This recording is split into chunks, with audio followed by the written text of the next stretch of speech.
तो गाइस जैसा कि हमने कल देखा था कि आज से हमारा पार्ट किसका है, सुपरवाइज मशीन लर्निंग। और सुपरवाइज मशीन लर्निंग में हम क्या करते हैं guys, sorry unsupervised machine learning, actually दो बैच चल रहे हैं ना। तो अनसुपरवाइज मशीन लर्निंग का है। अनसुपरवाइज मशीन लर्निंग में हमारा मेजर ऑब्जेक्टिव क्या होता है, जैसे कल आप लोगों ने मुझे काफी सारे डिफरेंस बताए भी थे कि सर अनसुपरवाइज मशीन लर्निंग में ये होता है, अनसुपरवाइज मशीन लर्निंग में वो होता है। ओके, अगर गाइस ये होता है या ये क्लस्टरिंग बनती है या ये वो होता है, तो किस फॉर्मेट में होता है और उसका फंडामेंटल क्या होता होगा। आपके माइंड में सबसे पहली बात ये है कि सर उसका फंडामेंटल क्या है। ठीक है, तो हम सबसे पहले उसके फंडामेंटल की बात करते हैं कि एक्चुअल में क्लस्टरिंग होती कैसे है। कुछ एग्जाम्पल लेंगे क्लस्टरिंग के, छोटे example.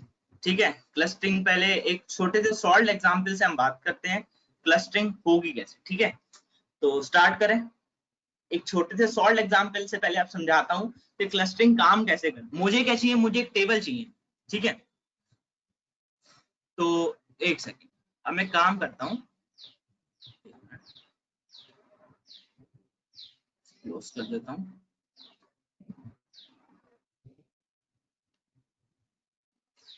Late me open an Excel file. मैं एक्सेल फाइल ओपन कर लेता हूँ। देखो ये है। ठीक है, चल मैं आपसे रिक्वेस्ट कर रहा हूँ, आप लोग भी ना अपनी कॉपीज ले लें, साथ में अपनी कॉपीज ले लेना, एक पेन कॉपी ले लेना गाइस। देखो मैं शेयर कर दूंगा, बट इट्स मच बेटर कि आप मुझे सॉल्व करके बताओ। सपोज करो मेरे पास ना कॉम्बिनेशन ऑफ पीपल है, 12 लोग हैं, और उनकी मेरे को हाइट दे रखी है और मेरे को वेट दे रखा है। ठीक है, नाउ मैंने उनका डेटा बना लिया, 185, 170, 168, 179, 182,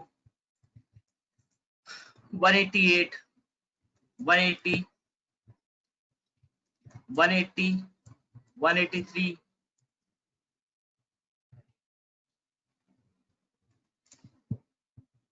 180, 180 एंड 177। जो डेटा है वो किस में, सेंटीमीटर में होगा, तो आप इसके सेंटीमीटर लिख सकते हैं, वरना कोई इशू नहीं है। वेट केजी में होगा। Just let me make this particular data.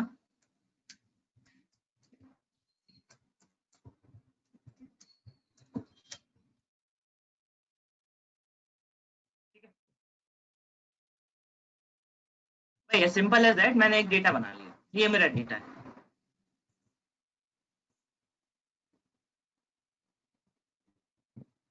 आपके माइंड में आएगा सर आपने ये डेटा तो बना लिया, ओके इसका करना क्या है, इससे क्लस्टरिंग कैसे निकालेंगे। तो देखो यार क्लस्टरिंग होती क्या है, पहले मैं उसके बारे में आप लोग से डिस्कस कर। जरा इधर को ध्यान से देखिएगा।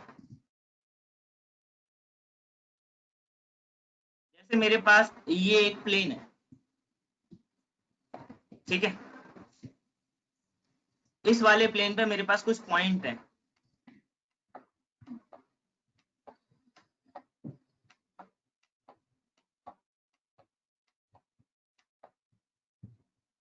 ठीक, ये पॉइंट है।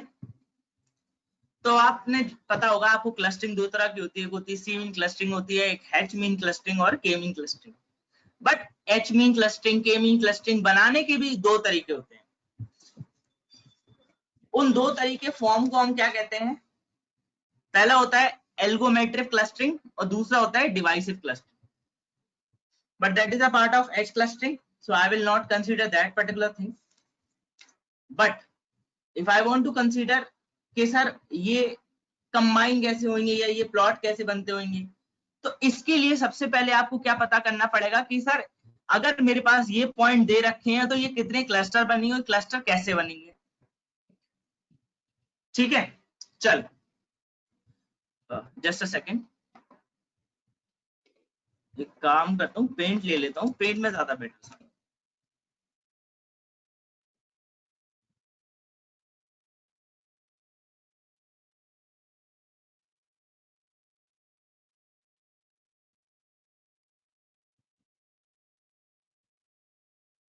नाउ जैसे कि ये है मेरे पास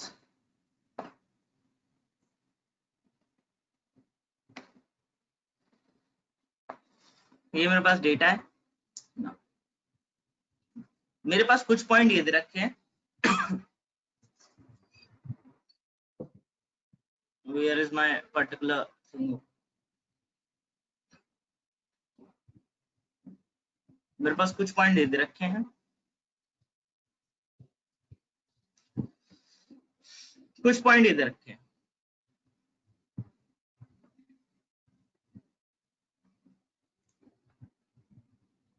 तो गाइज मैं क्या करता हूँ, मैं सबसे पहले इनके बीच में क्या करता हूँ, मैं सबसे पहले इनका सेंट्रोइड देखता हूँ। क्या देखता हूँ गाइज, इनमें सबसे पहले एक सेंट्रोइड देखता हूँ। हमें सबसे पहले पता करना पड़ेगा कितने नंबर ऑफ क्लस्टर बनेंगे। उसको पता करने के बाद क्या होता है नंबर ऑफ क्लस्टर, उसके बाद हमें क्या करना पड़ता है, ईच जहां क्लस्टर बन सकता है वहां पर एक सेंट्रोइड देना पड़ता है। सपोज करो मैंने यहाँ इसका सेंट्रोइड यहाँ दे दिया, सपोज करो, ठीक है। और सेंट्रोइड से सेंट्रोइड को दोनों सेंट्रोइड के सेंटर्स को मिला दे। देखो आपको ये बस थ्योरी पे जानना चाहिए, बस थोड़ा, ज्यादा कुछ नहीं है इसमें। और आपने क्या करा, इससे एक लाइन डाली, तो ये लाइन क्या होती, सेंट्रोइड से जितनी डिस्टेंस पे लाइन होती है वो सारे पॉइंट इस लाइन से इक्वल डिस्टेंस होंगे, चाहे लेफ्ट वाला ले लो चाहे राइट वाला ले लो। इसका ये मतलब होता, मतलब एक ऐसी लाइन जो दोनों क्लस्टर्स के अलग अलग पॉइंट्स को इक्वल डिस्टेंस रखे। अब अगर ऐसी लाइन फॉर्म हो जाती है तो क्या मैं ये नहीं कर सकता हूं, क्या मैं इसको एक क्लस्टर नहीं बना सकता हूं? अगर इक्वल डिस्टेंस लाइन फॉर्म हो जाती है, क्या इसको दूसरी कैटेगरी में नहीं रख सकता हूं? यस और नो?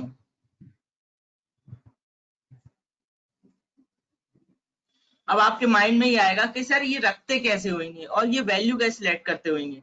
तो यहाँ गाइस आपको सबसे पहली चीज जो याद रखनी है, जो हमने पढ़ रखी है, वो गाइस कौन सी है, चलो प्रॉब्लम सॉल्व करेंगे ना, हमें एक्चुअल समझ में आ जाएगा कि एक्चुअल में काम कैसे हो रहा होगा। ओके, तो सबसे पहली आपको क्या समझना है, सबसे पहली वो इक्विलिब्रियम डिस्टेंस समझना है। याद है इक्विलिब्रियम डिस्टेंस क्या था?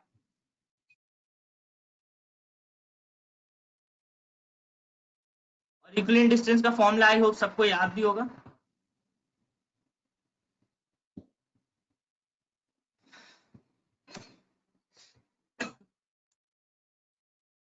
SQRT स्क्वायर रूट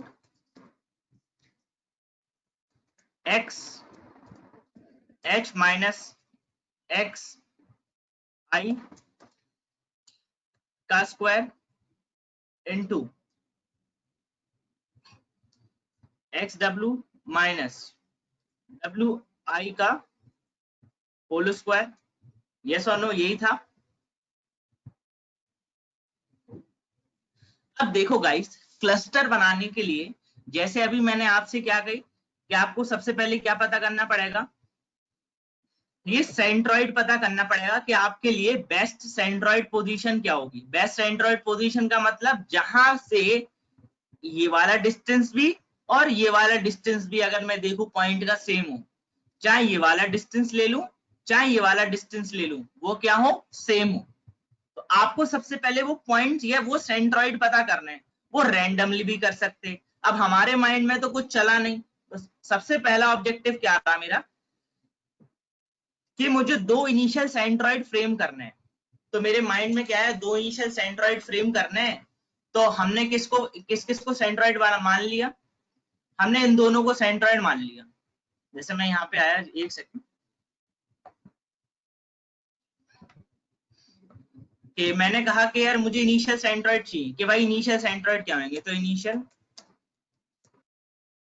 सेंट्रोइड के लिए मैंने किन पॉइंट को मान लिया, इन दोनों पॉइंट को इनिशियल सेंट्रोइड मान लिया। देखो अब मान किसको भी सकते, तो बाय डिफॉल्ट मैंने किसको मान लिया, इन दोनों को मान लिया, ठीक है। नाउ आपका जो ऑब्जेक्टिव रहेगा कि आपको अपने सेंट्रोइड लिखना है। जो पहला वाला होगा वो C1 को बिलोंग करेगा और जो दूसरा वाला होगा वो सेकंड ग्रुप को बिलोंग करेगा।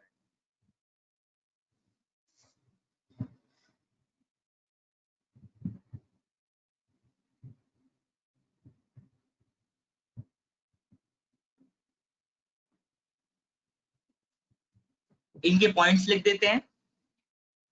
अब हाइट और वेट के बेसिस पे लिखना है पॉइंट, तो यहाँ पे लिख देते हैं हाइट, यहाँ पे लिख देते हैं वेट, अब यार हाइट और वेट एक्स वाई के फॉर्म में होंगे तो यार इनका जो सेंट्रोइड या इंटरसेक्शन लाइन होगी वो कहाँ होगी 185,72। इस पॉइंट को हम इसका क्या कर देते हैं भाई, ये तो सेंट्रोइड की पॉइंट है, सेंट्रोइड है। अब दूसरा जो हाइट और वेट होगा बेसिकली, एक काम करता हूँ मैं इसको, एक सेकेंड हो गया नाउ। इसके बाद यहाँ पे क्या लिख देना 172 और 56। भाई ये आपके दो सेंट्रोइड तैयार हो गए, ठीक है। अब आपको किसके लिए पता करना है, आपको इनके लिए पता करना है कि ये दोनों कौन से वाले सेंट्रोइड में लाई करेंगे। अगर आपके पास 3 कॉलम है तो 3 लिख लेना, 3 4 5 6 एंड सो ऑन, बट लिखने की जरूरत नहीं पड़ेगी। ये मैं एक एग्जाम्पल बता रहा हूं आपको करके, ठीक है रवि, कि आपको क्या करना है, आपको खुद से कभी कुछ नहीं करना पड़ेगा। एल्गोरिथम अवेलेबल है, एल्गोरिथम लगाओ, खत्म। आपको ज्यादा टेंशन लेने की जरूरत ही नहीं है, एल्गोरिथम कब काम आएगी। नाउ अब आपके माइंड में आया कि सर ये जो क्लस्टर बचे हैं ये किसको बिलोंग करेंगे, तो आपने कहा यार ये किसको बिलोंग करेंगे, ये भी सही बात है। एक सेकेंड, ये तो उसी वाले पार्ट को बिलोंग थोड़ी कराने।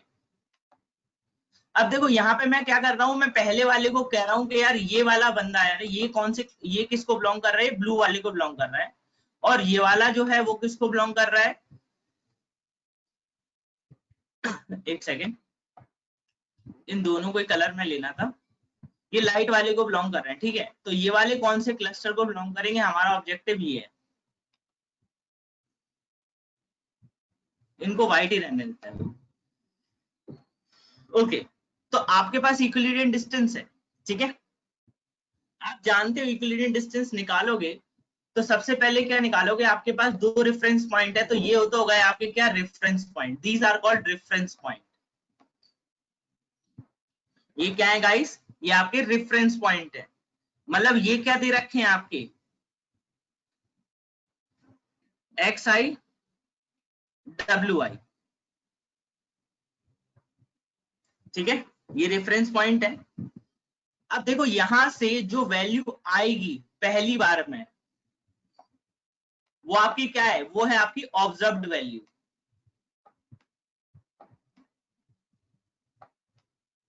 वो है आपकी ऑब्जर्व्ड वैल्यू।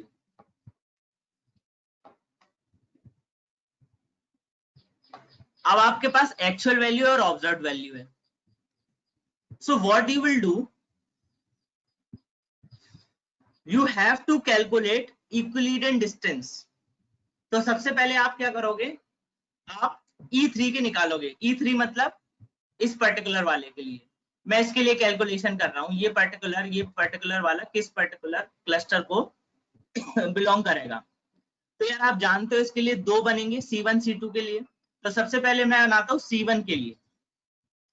C1 के लिए कैसे लिखूंगा भाई, सिंपल सी बात है, C1 के लिए कैसे लिखूंगा, ये लिखूंगा कि नहीं लिखूंगा भाई, अंडर रूट ऑफ 168,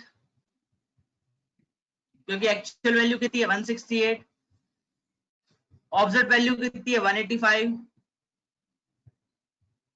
इसका स्क्वायर प्लस 60 माइनस 72 का स्क्वायर। अब जरा मुझे एक बात बताओ, इसकी कैलकुलेशन करके कोई बताएगा इसकी वैल्यू क्या आ रही है, C1 की जो वैल्यू आ रही है वो क्या आ रही है, what is the value of C1 guys, just calculate and tell me.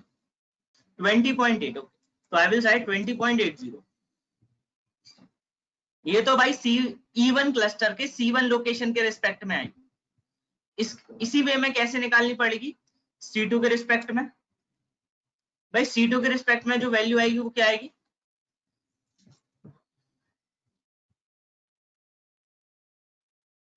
C2 के रिस्पेक्ट में जो वैल्यू आएगी वो क्या आएगी भाई, ऐसी तो लिखोगे वैल्यू को, क्या लिखोगे, सबसे पहले लगाओगे अंडर रूट,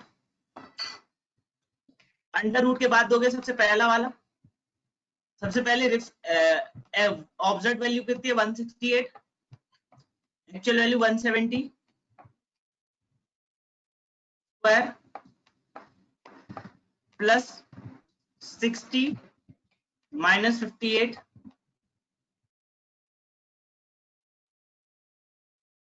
स्क्वायर। अगर आपको इस फॉर्मेट को ऐसे लिखना हो तो ऐसे भी तो लिख सकते थे, इक्वल टू SQRT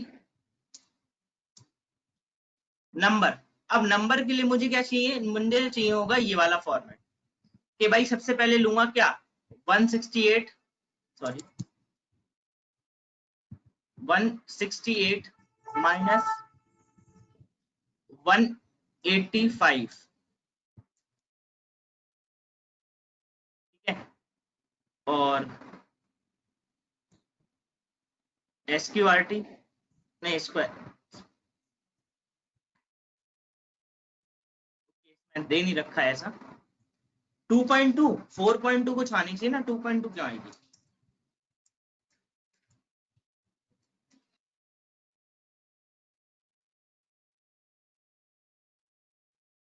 ये एंड प्लस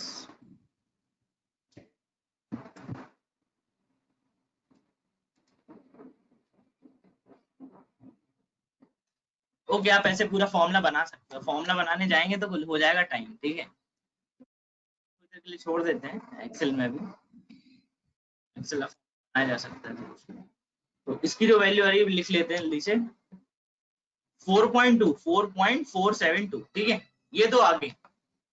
तो अब आप कैसे डिसाइड करोगे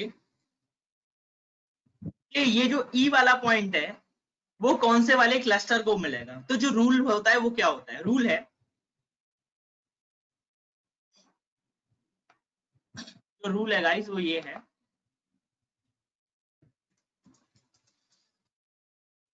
select the minimum value of cluster and E3 belong to it. बताओ कौन से वाले की इन दोनों में मिनिमम वैल्यू आ रही है? आप कहोगे सर मिनिमम वैल्यू आ रही है किसकी, C2 की, तो ये वाला बंदा है वो किसको बिलोंग कर जाएगा, C2 को बिलोंग कर जाएगा। और C2 की जो कलर है वो क्या है, वो भाई यही तो है C2 का कलर, तो ये किसको बिलोंग कर जाएगा, C2 को बिलोंग। ये पॉइंट क्लियर हुआ, C2 क्लस्टर को बिलोंग कर जाएगा। ये सर नो,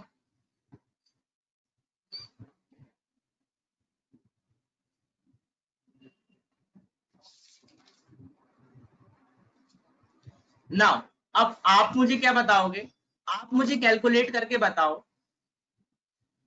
कि ये वाले बाकी वाले किसको बिलोंग करेंगे, क्योंकि देखो वर्किंग है, थोड़ी वर्किंग करनी पड़ेगी आपको गाइस, तो थोड़ी वर्किंग अभी कर लो, ज्यादा अच्छा रहेगा अभी इस टाइम, ताकि माइंड में एक बार सेट हो जाएगा।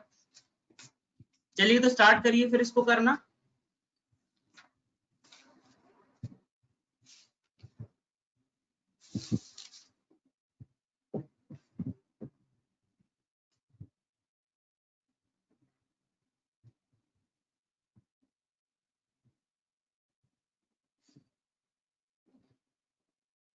अच्छा, किसी स्टूडेंट ने ये क्वेश्चन पूछा कि सर आपने दो ही क्लस्टर क्यों बनाए, दो ही सेंट्रॉइड क्यों बनाए, तीन सेंट्रॉइड क्यों नहीं बनाए, चार सेंट्रॉइड क्यों नहीं बनाए? कॉलम वाला तो रवि ने पूछ लिया था, ठीक है, बट इस वाले में तो भाई मैं तो चार सेंट्रॉइड ही बना सकता था, पांच सेंट्रॉइड ही बना सकता, छह बना सकता, छह आठ भी बना सकता, भाई 12 ही बना सकता, सबको अलग अलग कर देता। कहीं माइंड में आया कि दो ही सेंट्रॉइड क्यों बनाए? भाई बनाना होता तो मैं यहाँ पे तीन सेंट्रॉइड बना लेता, बट ऐसा क्या हुआ कि मैंने दो ही बनाए।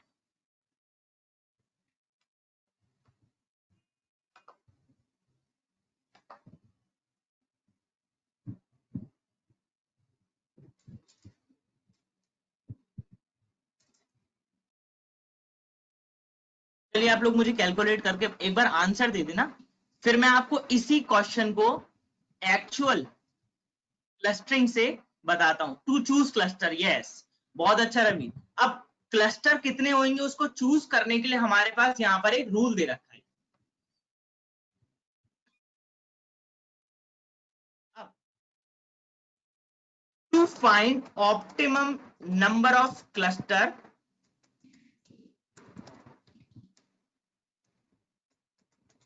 हमारे पास एल्बो मेथड दे रखा है।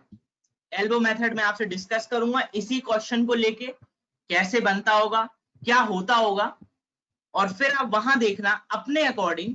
जब आपने दो सेंट्रोइड लेके चले तो आपका आंसर इससे मैच करेगा। जब आपने इस पर्टिकुलर इस वाले केस के अकॉर्डिंग चलोगे तो आपका ऑप्शन क्या आएगा, कुछ और आएगा। ठीक है, so just let me draw particular this. Okay, ये आपका क्वेश्चन है। तो गाइस आप मुझे ये बताओ कि ये वाले जो पॉइंट है वो किसको बिलोंग करेंगे। 0.5 calculate करो, it will take 10 minutes, not more than that. Take a calculator, quickly sort it, find the cluster to which these points belong. ठीक है, you have 5 minutes to do, 5 minute में आप करिए और फिर मेरे को बताइए कौन सा क्लस्टर किसको बिलोंग करे, फिर हम आंसर मैच कर लेते हैं, फिर हम इसी पॉइंट को कैलकुलेट करेंगे अपने सिस्टम के।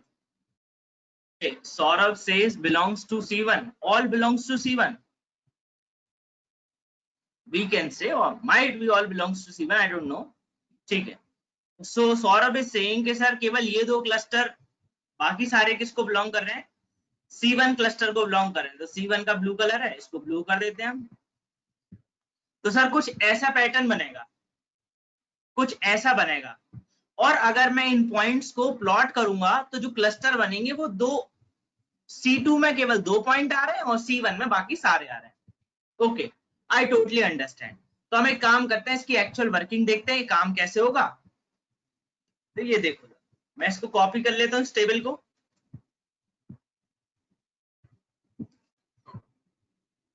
और यहाँ पर एक डेटा दे रखा है पूरा, उसको हम डिलीट करते हैं पूरा, और इस पर्टिकुलर टेबल को पेस्ट कर लेते हैं।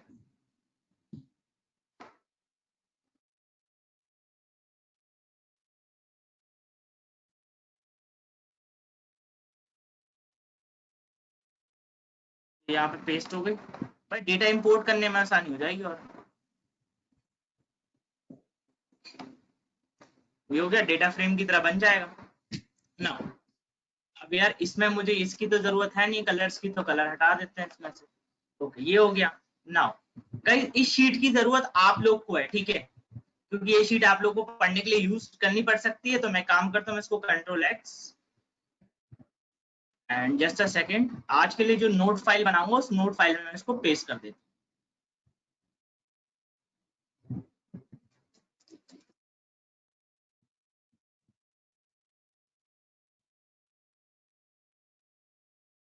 थ्योरेटिकल पीडीएफ या पीपीटी शेयर कर दूंगा, डोंट वरी।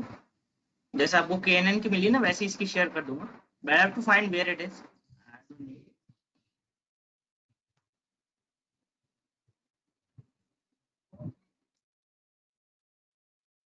हो गया आपका, नोट्स तैयार हो गए। ओके, अब चलते हैं स्पाइडर पे। अब पहले इस पे देख लेते हैं और इसको कर देते हैं डिलीट। ये डिलीट हो गया, और इस शीट को यहाँ से क्या कर देते हैं, डिलीट कर देते हैं। डेटा मेरे पास ये है, डेटा को सेव करा देते हैं। Data has been saved. Okay, data set की फाइल का नाम क्या है, फाइल का नाम हम यहाँ से ले लेते हैं। देखो नाम कोरोना अंडरस्कोर डेटा है, but I am not concern about that. मुझे मेरा कंसर्न है, सबसे पहले मैं यहाँ पे आऊंगा, यहाँ पे इंपोर्ट क्या करना है, यहाँ पे सबसे पहले दो तीन चीजें इंपोर्ट कर लेते हैं।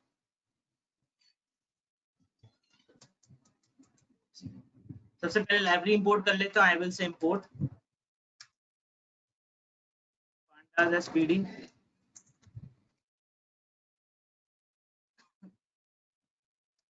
Import numpy as np। दो सफिशिएंट है, इसमें कोई ज्यादा करने की जरूरत नहीं, बट एक विजुअलाइजेशन के लिए भी कर लो।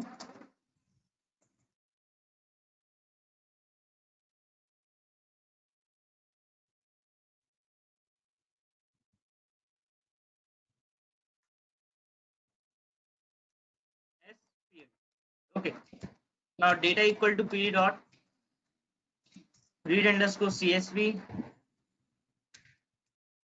ये changing the working directory to desktop, desktop पे चेंज हो गया, डेटा को रन करा लिया, यहां से डेटा आ गया, ये डेटा पूरा का पूरा हमारे सिस्टम में आ चुका है, हाइट और वेट के फॉर्म में आ गया। Okay, now just a minute, in order to save time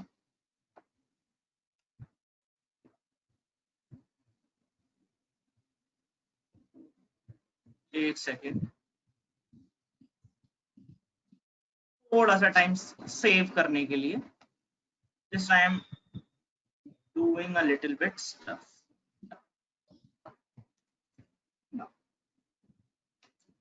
अब जरा जैसे आपका ये डेटा है,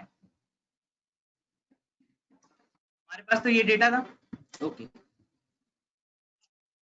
मुझे क्या बनाना है, मैंने आपसे कहा था कि हमें नंबर ऑफ क्लस्टर फाइंड करने के लिए क्या यूज करना पड़ेगा, एल्बो मेथड, ठीक है। ओके, तो एल्बो मेथड हम कैसे क्रिएट करेंगे, एल्बो मेथड देखो, एल्बो जो मेथड होता है वो एक ग्राफ होगा, वो ग्राफ किस किस के बीच में होगा, पहले तो मैं आपको वो समझा देता हूँ। तो where is my text file, just a second, I will destroy this, don't save.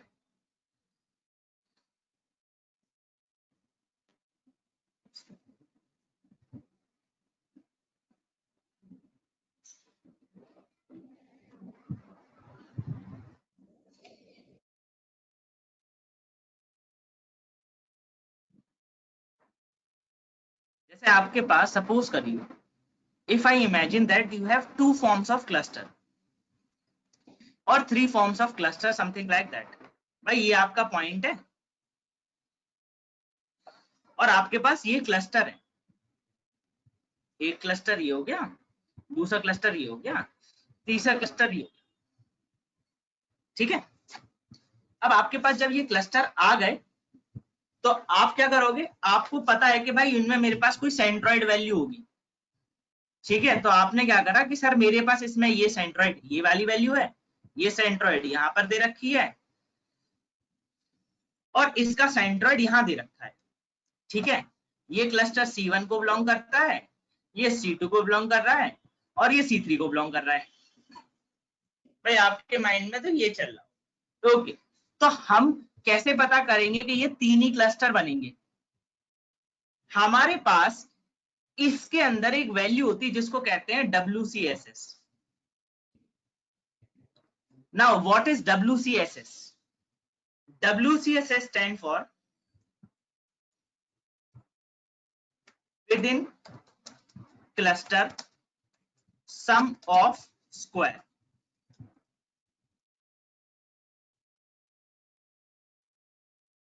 Now what is within cluster sum of square? अगर within cluster sum of square का फॉर्मूला निकालूं तो यार आप कहोगे सर वो तो वही है जो अभी आपने इक्विलिब्रियम डिस्टेंस में बताया था। देखो WCSS का जो फॉर्मूला अगर मैं बात करूं WCSS के फॉर्मूले की, तो just let me remove this particular stuff. तीन क्लस्टर हैं, दो क्लस्टर हैं, सपोज करो दो क्लस्टर हैं, तो इसका जो फॉर्मूला होता है वो ये होता है, PI किसमें, क्लस्टर 1 में आपका इक्विलिब्रियम डिस्टेंस का फॉर्मूला किसके रिस्पेक्ट से, उस पर्टिकुलर पॉइंट से कहां तक, क्लस्टर 1 तक का, इसका square plus summation of second point PI distance of PI is to C1 का होल स्क्वायर।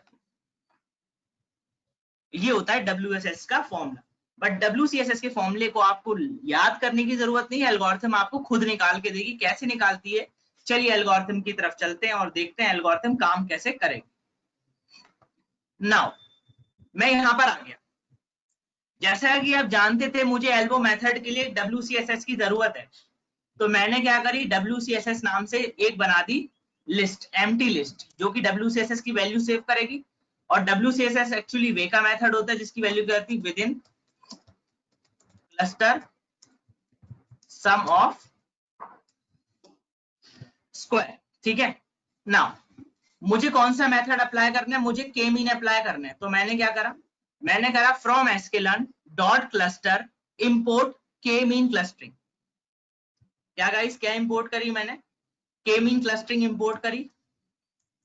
ये के मीन क्लस्टरिंग इंपोर्ट हो गई, यस और नो, ओके। उसके बाद अगर मैं के मीन क्लस्टरिंग से जा रहा हूं, आई एम गोइंग विद के mean clustering,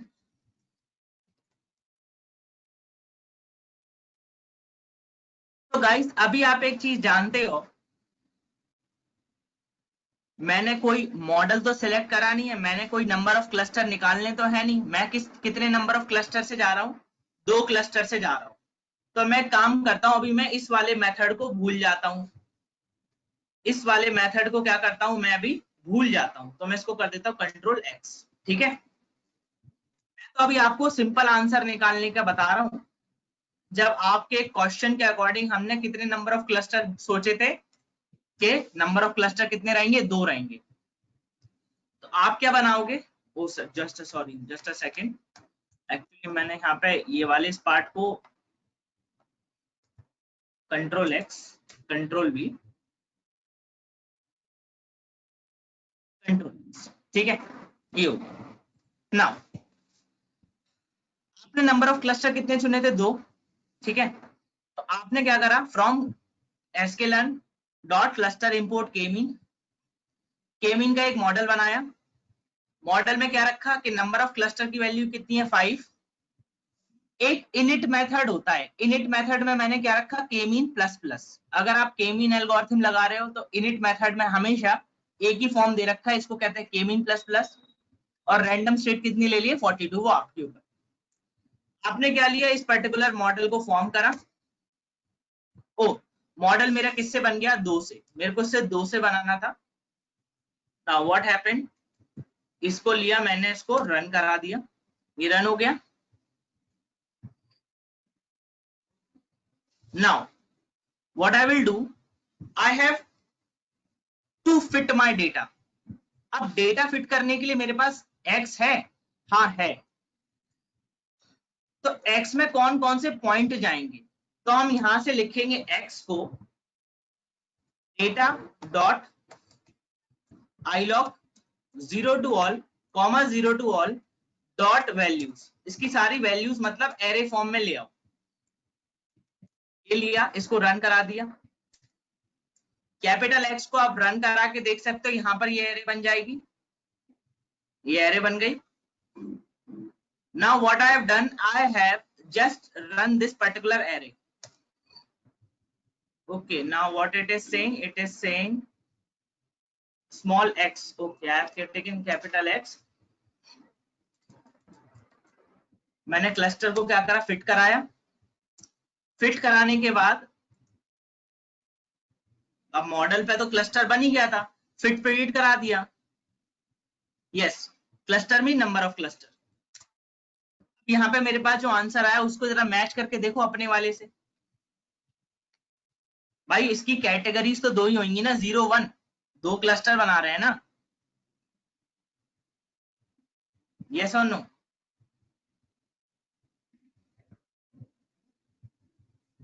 N number of cluster मतलब number of cluster.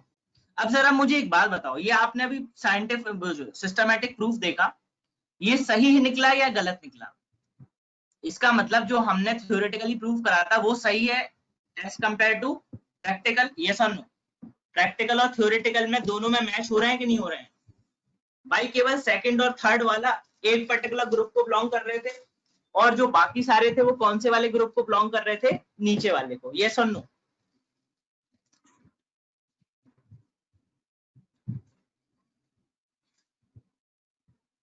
Is this particular point clear from particular question के जो हमारे पास रेलिवेंट आंसर आया है उसके अकॉर्डिंग, क्या आप इसको जस्टिफाई कर पा रहे हो?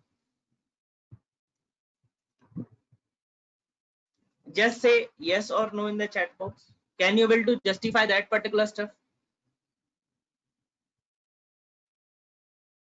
Okay, I will explain this particular answer. अब जरा ध्यान से देखो और कंपेयर करके देखो, भाई ये कौन सा वाला पॉइंट होगा, अच्छा, ये जो आंसर आया, अगर मैं उसको x के साथ डेटा फ्रेम में ऐड कर दूं तो मान लोगे ना?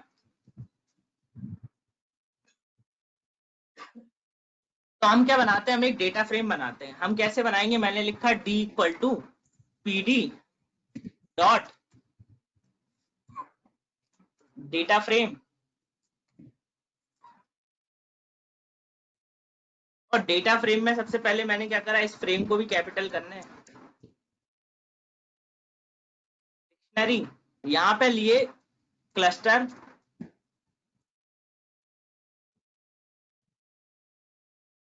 और यहाँ पे क्या दी उसकी वैल्यूज। वैल्यूज में हमारे पास क्या दिया गया, ये वाला पॉइंट,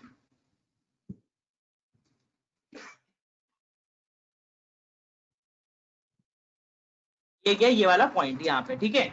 नाउ तो फाइनल डेटा है, तो data equal to pd dot concat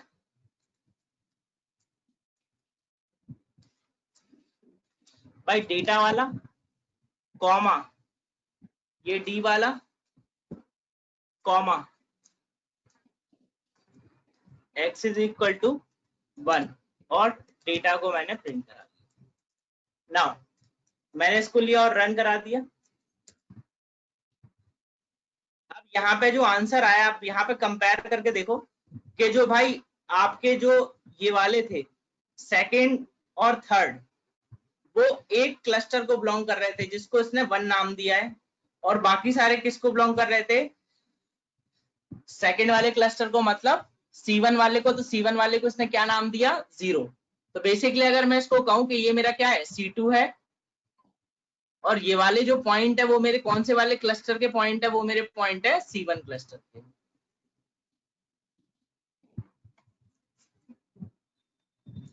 अब मुझे एक बात बताओ, ये सही आ रहा? और पैरामीटर एक्सप्लेन कर दो। ओके, के मीन वाले कौन से, ये वाले, these all.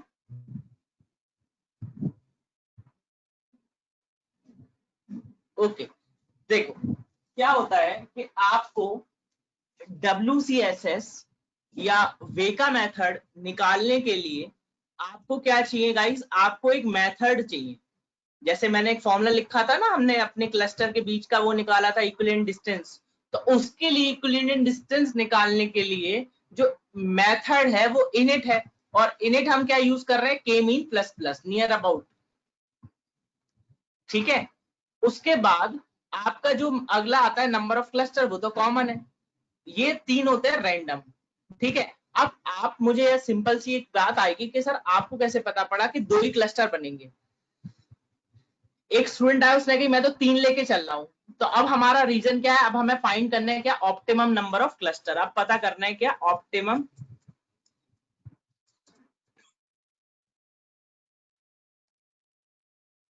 Number of cluster. Optimum number of cluster के साथ कैसे होगा ये क्वेश्चन।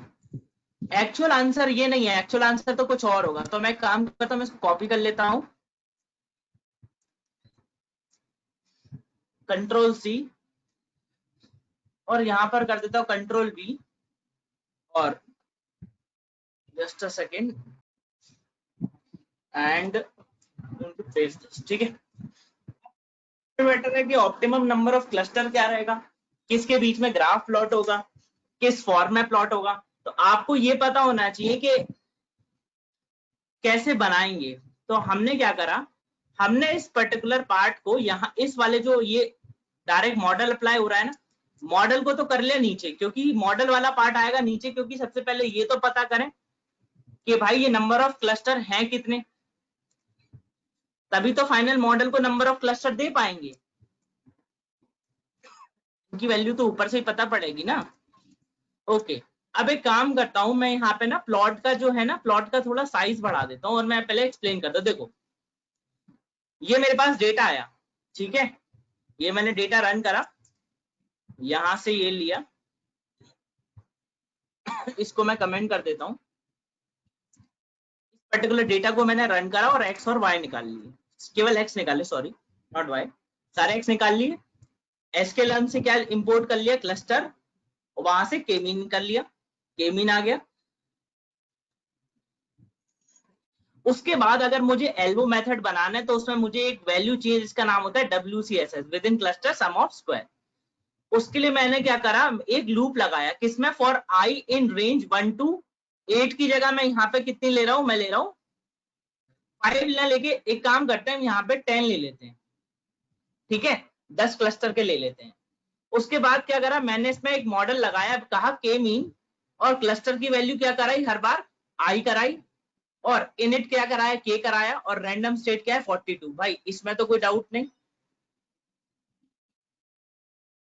अब आप जानते हो मॉडल हर बार अपनी एक वैल्यू देगा, और उस वैल्यू को कहां करा दी, मॉडल डॉट फिट डीएफ।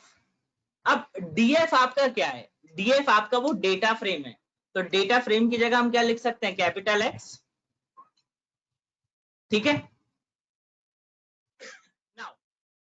उसके बाद WCSS की जो वैल्यू आती है वो निकलती है मॉडल के इनर्शिया मेथड में, मॉडल के इनर्शिया मेथड में। तो आप क्या लिखोगे, WCSS डॉट अपेंड, ताकि इस लिस्ट में WCSS की वैल्यू अपेंड हो जाए, और उसके बाद क्या हो, model dot inertia, inertia method से इसकी वैल्यू आ जाए। नाउ दैट, उसके बाद जब आपकी वैल्यू आ गई WCSS लिस्ट में, उसके बाद आप क्या करोगे, आप प्लॉट करोगे। तो PLT डॉट, मैं करता हूं यहाँ पे फिगर, और फिगर करने के बाद यहाँ पे ले लेता हूँ फिक्स साइज, ताकि जो एल्बो मेथड चार्ट है वो थोड़ा बड़ा बने, ताकि आप लोग को दिखने में कोई इशू ना हो। 10,10। उसके बाद देखो मैंने प्लॉट लिया, प्लॉट किसके, देखो एक्स आपका क्या होगा, एक्स आपकी रेंज होगी, किस रेंज में लिया, 1 से 10 तक, जो कि रेंज क्या होगी, नंबर ऑफ क्लस्टर होगी। वाई में क्या लिया, WCSS, जो कि एक लिस्ट है, WCSS की वैल्यू वाई लेवल, इसमें एक्स लेवल, और ये मेथड लिया प्लॉट टाइटल। नाउ मैंने इसको यहां से लिया और रन करा दिया, ये रन हो गया। रन होने के बाद मैंने इसका प्लॉट क्या करा, प्लॉटिंग कर ली। जब मैंने इसका प्लॉट रन करा तो मेरे पास कुछ ऐसा आया, जरा यहां पर ये देखो जरा, अगर आप अपने हैंड को किसी टेबल पर रेस्ट करो तो बिल्कुल ऐसा ही नहीं होगा, एल्बो टाइप का शेप ऐसा होगा कि नहीं होगा।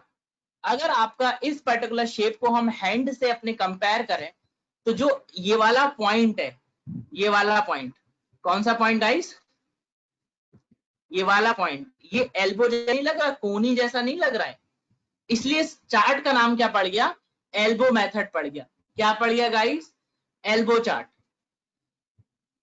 अब आप इसमें से कैसे पता करोगे कि आपके नंबर ऑफ क्लस्टर हैं कितने, तो जरा सिंपल सी बात देखो, ये देखो एक किसकी वैल्यू, ये WCSS की वैल्यू है, और अगर मैं यहां से चलूं, यहाँ पे नंबर ऑफ क्लस्टर की वैल्यू कितनी थी, 1, यहाँ पे नंबर ऑफ क्लस्टर की वैल्यू 1 थी। अब जरा ध्यान से देखो, नंबर ऑफ क्लस्टर की वैल्यू 2 आने तक WCSS की वैल्यू कितना ड्रास्टिकली चेंज हुई है, काफी ज्यादा ड्रास्टिकली चेंज हुई। फिर WCSS की वैल्यू जब 3 है, उस तक आने के लिए इसमें काफी कम चेंज आया, बट 3 के बाद जो चेंज है वो क्या हो गया, बहुत कम हो गया, बहुत स्लाइट हो गया।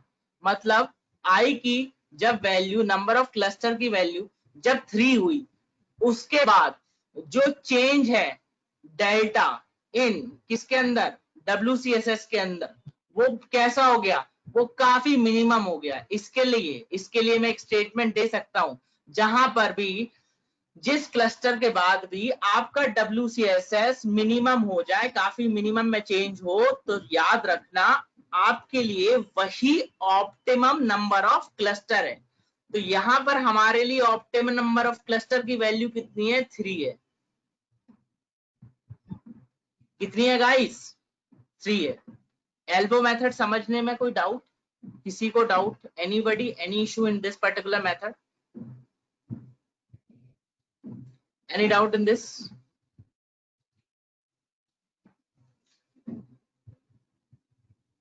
Okay, now what you will do, अब आप क्या करोगे, अब आप जो अपना फॉर्मूला बनाओगे, आपको पता पड़ा गई कि सबसे बेस्ट क्लस्टर किसके लिए बनेगा, 3 के लिए। तो आप क्या करोगे, आप लिखोगे यहाँ पे 3, और यहाँ पे कोई एक्यूरेसी नहीं निकालते, यहाँ पर कुछ नहीं निकालते, यहाँ हम केवल क्लस्टरिंग करते हैं, उनको सेगमेंट करते हैं। तो यहाँ पे लिया 3 के साथ मैंने क्या करा, इसकी प्लॉटिंग करी, और प्लॉट करने के बाद जो आंसर आया वो क्या आया, वो ये आया। What happened? ओ, यहाँ पे मैंने क्लस्टर की वैल्यू 3 नहीं करी थी, सॉरी। सो जब मैंने इसको रन कराया तो देखो यहाँ पर पूरा का पूरा क्लस्टर ही चेंज हो गया। अब जो फाइनल आंसर आ रहा है वो इसके बेसिस पे नहीं निकल रहा है, वो कौन से बेसिस पे निकल रहा है? वो ये निकल रहा है कि भाई ये इसको बिलोंग करेगा, ये इस क्लस्टर को बिलोंग करेगा, ये इस क्लस्टर को बिलोंग करेगा। ये पॉइंट क्लियर? कोई क्वेरी गाइस? सर या सर अब इसके एक्यूरेसी पे कोई फर्क पड़ेगा जब हमने क्लस्टर की वैल्यू चेंज करी है तो? एक्यूरेसी हम देखो अनसुपरवाइज मशीन लर्निंग में एक्यूरेसी कैसे पता कर लोगे जब आपको ये नहीं पता कि आपके आने वाला पॉइंट है क्या? एक्यूरेसी तो तब निकालते हो ना जब आपको पता है कि मैं ये चीज अचीव करूंगा, अचीव कर लूंगा, और अचीव करने के टाइम पे मेरी एक्यूरेसी क्या रहेगी, तब पता करते हैं एक्यूरेसी। जब यही नहीं पता मुझे अचीव क्या करना है, तो फिर एक्यूरेसी का फैक्टर यहाँ पे तो इन्वॉल्वमेंट ही नहीं होगा। अगर मैं आपसे कहूं आपको 100 आउट ऑफ 100 लाने हैं, तो आपके माइंड में होगा कि सर जब मैं 100 स्कोर करूंगा इसका मतलब मेरी एक्यूरेसी 100% है। ठीक है, मैंने आपसे कही कि यार यहाँ पे आपको क्या करना है, ये चार सपोज करो ये 4 फ्रूट्स रखे हैं, ठीक है, ये 4 फ्रूट्स की बास्केट है, इसमें अलग अलग तरह के फ्रूट्स हैं। एक काम करो, आप इनको ना अलग अलग कर दो। तो क्या अलग अलग करने में आपकी कोई इनफाइंड एक्यूरेसी होगी? आप क्या कहोगे कलर के बेसिस पे ये इसमें गया, खत्म। ओके, नंबर ऑफ क्लस्टर, देखो अगर मैं एक्यूरेसी की बात करता तो वो एक फाइनाइट नंबर को बिलोंग करता है, ठीक है, और यहाँ पर ऑप्टिमम नंबर ऑफ क्लस्टर जो चेंज हो रहा है वो एक्यूरेसी नहीं बढ़ा रहा है, वो एक्चुअली आपका प्रिसीजन बढ़ा रहा है कि आप कितना प्रिसाइज हो। क्योंकि देखो एक्यूरेसी और प्रिसीजन में काफी अंतर होता है। प्रिसाइज होना क्या होता है कि आप अपने काम में कितने अच्छे हो, कि आप जो भी चीज करोगे वो बिल्कुल सही होगी। एक्यूरेट होना कि यार इतना क्वेश्चन करता है इतना सही देता है। Accuracy doesn't means you are very precise in your work, but directly if you are precise then your accuracy will be high। भाई अगर आप अपने काम में काफी अच्छे हैं तो ऑटोमेटिकली आपकी एक्यूरेसी अच्छी आएगी। बट यहाँ पे हम प्रिसाइज की बात कर रहे हैं, हमारा मॉडल कितना अच्छी तरीके से क्लस्टर को सेपरेट कर पा रहे हैं, तो ऑब्वियसली बात है वो एक्यूरेट भी होगा।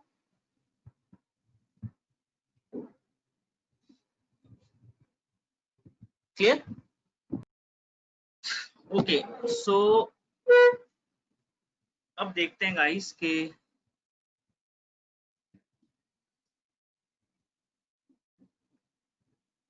ओके अच्छा, यहाँ पर आप एक काम करना रवि, आप मॉडल डॉट करके देखना और वहां पर देखना कोई एक्यूरेसी वाला आ रहा है या नहीं आ रहा, ठीक है? क्योंकि क्लस्टरिंग एक अनसुपरवाइज मशीन लर्निंग है जिसमें आप नहीं कर रहे हो, आपका जजमेंट नहीं है, आप नहीं डिसाइड कर रहे हो क्या सही है क्या गलत है, ये आपकी मशीन बता रही है क्या सही है क्या गलत है।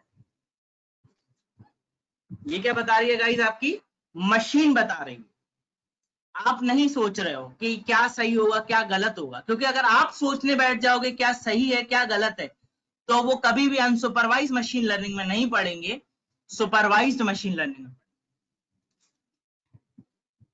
अगर आप ये पता कर लोगे कि ये सही है या गलत है किसी के रिस्पेक्ट में देख के, तो फिर आप तो ये बता दोगे ना ये आप पता कर रहे हो।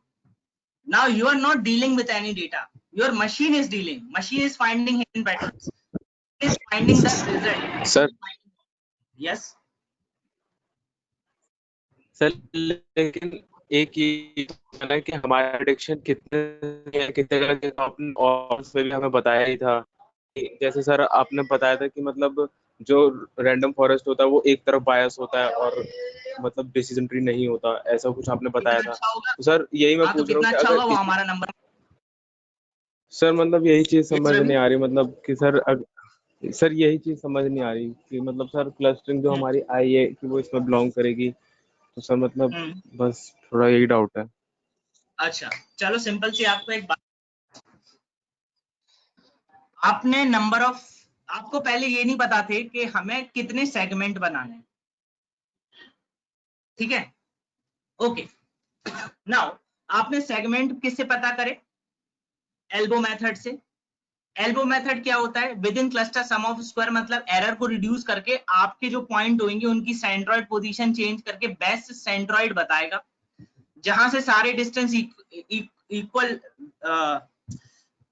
डिस्टेंस पे होंगे और जो वो क्लस्टर बनाएगा वो एक दूसरे से ओवरलैप नहीं होंगे। ओवरलैप नहीं होने का मतलब क्या है भाई? उनमें कोई भी कंफ्यूजन नहीं होगा, क्लियर होंगे कि ये फर्स्ट क्लस्टर को बिलोंग करता है या सेकंड क्लस्टर को बिलोंग करता है। अगर ये फर्स्ट और सेकंड क्लस्टर को बिलोंग करता है तो डायरेक्टली ऑटोमेटिकली ये बोल देगा कि भाई मैं यहाँ पे गलती नहीं कर रहा हूँ। अगर गलती कर भी रहा है तो नियर अबाउट 1 और 2% की होती है, तो इतने ज्यादा होती नहीं है। दूसरी चीज, जो अनसुपरवाइज मशीन लर्निंग होती है उसमें हमारा इंटरवेंशन बिल्कुल नहीं होता, हमें केवल डेटा देना होता है। जैसा कि आप यहाँ पे देखोगे, मैंने यहाँ पे डेटा में कोई ज्यादा स्लॉटिंग नहीं करी, मैंने बस उसको डेटा दे दिया है, नंबर ऑफ क्लस्टर उसने ले लिए, नंबर ऑफ क्लस्टर पता करने के बाद मैंने क्लस्टर भेज दिए, उसने अपने अकॉर्डिंग निकाल के बताए हैं कि क्लस्टर क्या हो। नाउ अगर आपको चेक करने हैं तो आप रूल से चेक कर सकते हो। आप देखोगे अगर गलती से कोई ऐसा बोल दे कि भाई मैं तो कम खर्च करता हूं, ठीक है, बट मुझे क्या है हर बार डिस्काउंट बहुत कम मिलता है, ऐसा पॉसिबल नहीं है। शॉपिंग मत करो अमेजोन से, आपको डिस्काउंट अमेजोन अपना कस्टमर बनाने के लिए हमेशा देगा, ठीक है। आप हमेशा अमेजोन से शॉपिंग करो, आपको ज्यादा डिस्काउंट देगा ही नहीं। अगर गलती से देता है इसका मतलब क्या है? मशीन ने क्लस्टर सही नहीं बनाए। So we don't have any control over clustering, we don't have any control over association rule, these are rules generated by machine।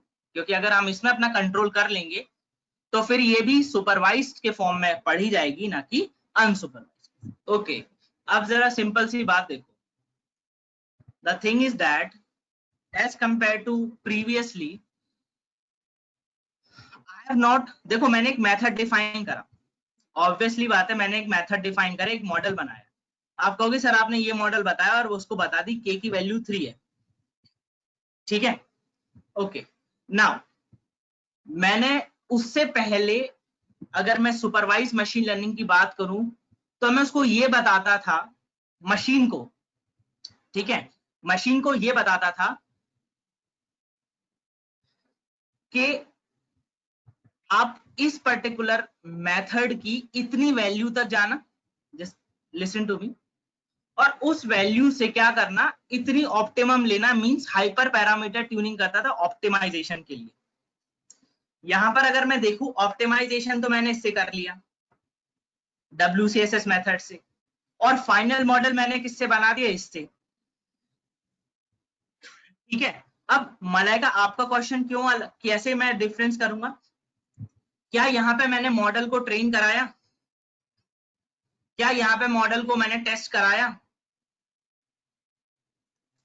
No, ना तो मॉडल की ट्रेनिंग कराई ना टेस्टिंग कराई। क्या करा? डेटा लिया और डायरेक्टली उसको फिट प्रिडिक्ट करा दिया, किसके अंदर?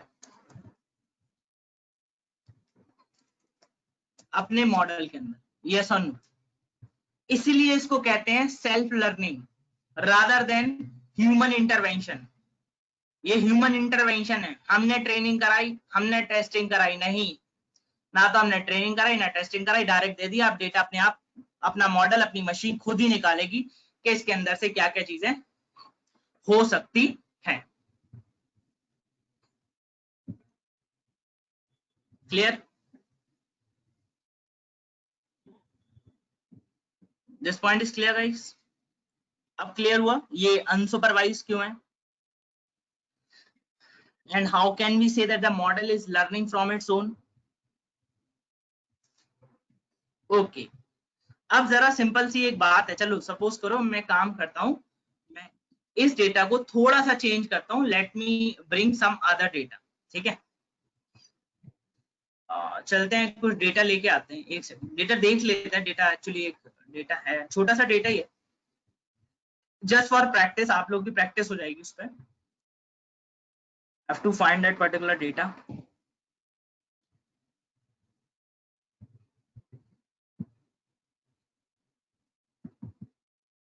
Okay, mall customer segmentation. So data is this.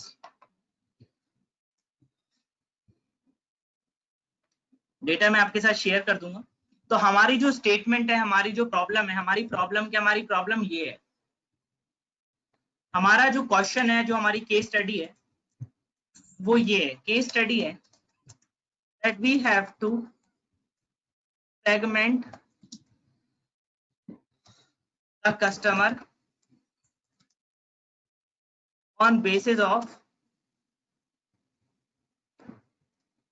किसके बेसिस पे,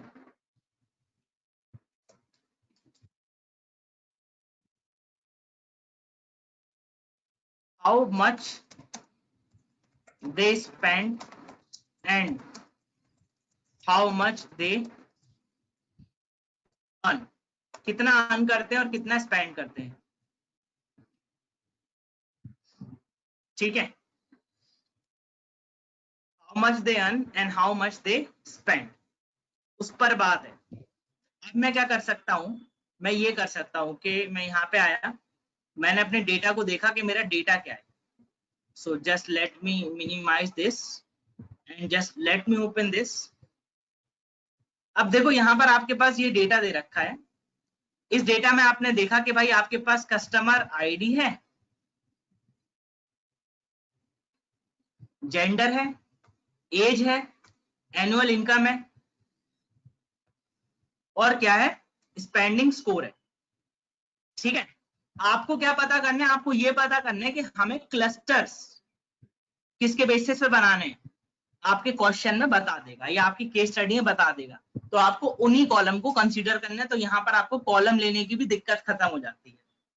यहाँ पे आपकी ऑब्जेक्टिव बता देगा, जो केस स्टडी होती है ना, उसका जो बिजनेस स्टेटमेंट होता है,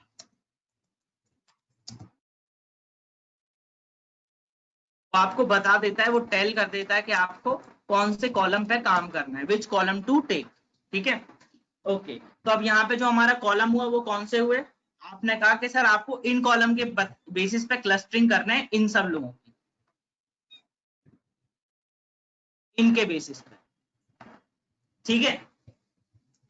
ओके सर, एज के बेसिस पे भी तो हो सकती, ऑफ कोर्स एज के बेसिस पे भी हो सकती है यार, वो तो आपके ऊपर है, आप उसको किसी के बेसिस पे भी कर सकते हो, एज और स्पेंडिंग स्कोर, एज और एनुअल इनकम, वो आपके ऊपर है,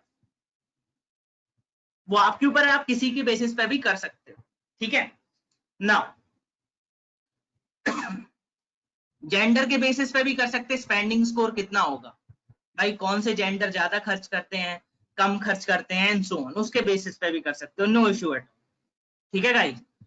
अच्छा, अगर मैं आपसे सिंपल सी एक बात पूछूं, इस वाले डेटा सेट को हम एक काम करते हैं, डाउनलोड कर उसको इंपोर्ट कर लेते हैं, और यहाँ हमारे पास कोई कई सारे केसेस बन जाएंगे। इसको यहाँ पे लिया और यहाँ पे मैंने फाइनली अपना वो डेटा ले लिया। सो ये क्या है, मेरा मॉल कस्टमर सेगमेंटेशन का डेटा है, ठीक है। नाउ यहाँ पर जो मॉल कस्टमर सेगमेंटेशन का डेटा है, मैं उसमें 3 क्राइटेरिया लिख रहा हूं। पहला, हम कस्टमर को सेगमेंट कर सकते हैं ऑन बेसिस ऑफ जेंडर, कि भाई कौन सा जेंडर कितना खर्च करता है। दूसरा, हम कस्टमर को सेगमेंट कर सकते हैं on basis of age, gender and annual income.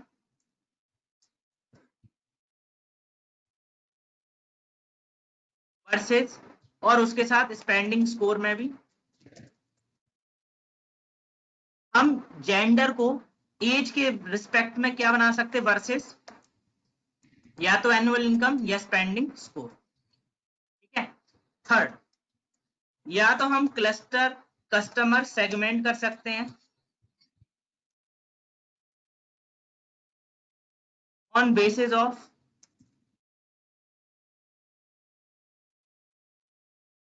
Annual income versus spending score. तो आपके पास कई ऐसे फॉर्मेट है जिसके बेसिस पे आप क्या कर सकते हो, क्लस्टर कर सकते हो। चलो डेटा लेके आते हैं, लिखते हैं PG dot read underscore CSV and here I have run this. Okay,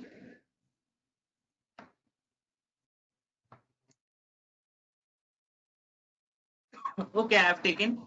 मैं कौन सी वाली ले लेता हूं, मैं ये वाला केस ले लेता हूं, थर्ड वाला,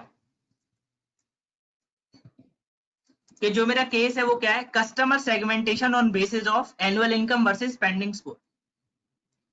तो अब आप जानते हो आपको क्या करना, आपका आपने क्या डेटा डॉट कॉलम्स, आपने कॉलम्स कर लिए, आपने कहा मुझे स्पेंडिंग स्कोर वर्सेस उसके टर्म में चाहिए, तो आपने क्या करा, x equal to data dot i loc, सारी रो निकालने, कॉलम्स कौन से लेने, कॉलम्स लेने आपको थर्ड कॉमा फोर्थ, ठीक है। और मैंने x को रन कराया, जैसे ही मैंने x को रन कराया तो यहाँ पे देख पाओगे आपके पास ये दो आ गए, एनुअल इनकम और स्पेंडिंग स्कोर सेपरेट निकल के आ गया, क्योंकि इसी के बेसिस पे आपको सेगमेंट करना था कस्टमर्स। क्लियर और नॉट,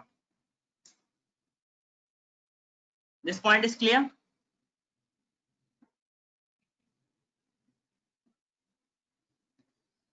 बट सर हम डेटा फ्रेम ले सकते नहीं, हमेशा कोशिश करना कि आप इनको एरे के फॉर्म में लो, इसलिए इसके आगे क्या लगा दी मैंने, वैल्यूज लगा दी। अब स्पेंडिंग स्कोर और एनुअल इनकम किसके बेसिस पे हो गया, वैल्यू के बेसिस पे हो गया। उसके बाद आप क्या करोगे, आप निकालोगे ऑप्टिमम नंबर ऑफ क्लस्टर। तो मैंने ये वाला मेथड पूरा लिया, कॉपी कर लिया, कॉपी करने के लिए डेटा बना लिया, ये पूरा मेथड यहां से मैंने कर लिया कॉपी, ठीक है। Now what I have done, I will do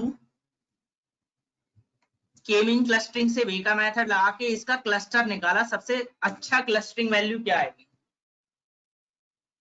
तो जब पता करी, जरा यहां पर देखो ये जो वैल्यू है कौन से वाले क्लस्टर से काफी कम डिक्रीज हो रही है, फिफ्थ क्लस्टर से जो WCSS की वैल्यू है उसका डिक्रीमेंट काफी डिक्रीज हो चुका है, मतलब जो स्लोप है इसका वो कैसा हो गया, वो नियर अबाउट जीरो की तरफ टेंड कर रहा है। तो इसके लिए जो के हो गया सबसे बढ़िया, वो क्या हो गया, 5 आ गया।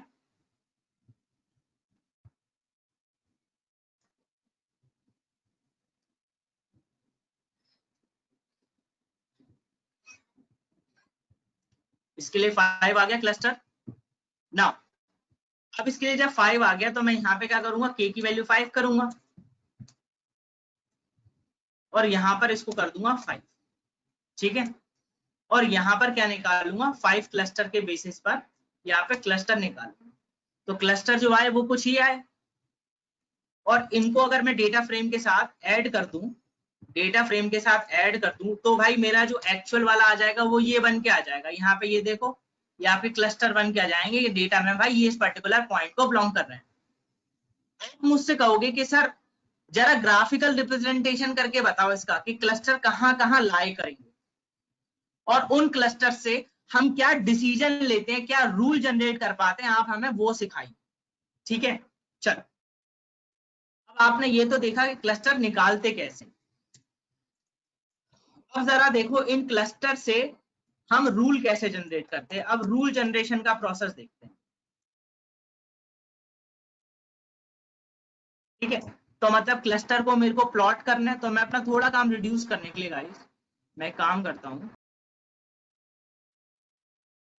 कोड आसान है, कोड में कोई बहुत बड़ी चीज नहीं है, code it is very easy and simple code, आप लोग को एक बार में समझ में जाएगा। लिखा कुछ इस तरह से इसलिए आपको दिक्कत हो रही होगी, सर ये क्या लिख दिया आपने।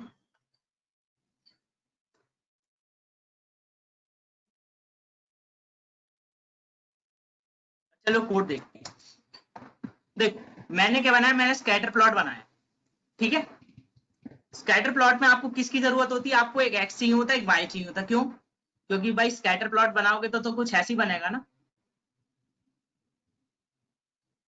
ये स्कैटर प्लॉट बनाया, अगर सपोज करो किसी चीज का स्कैटर प्लॉट कुछ ऐसे बनाते हैं, तो आपको एक एक्स चाहिए होगा, एक वाई चाहिए होगा।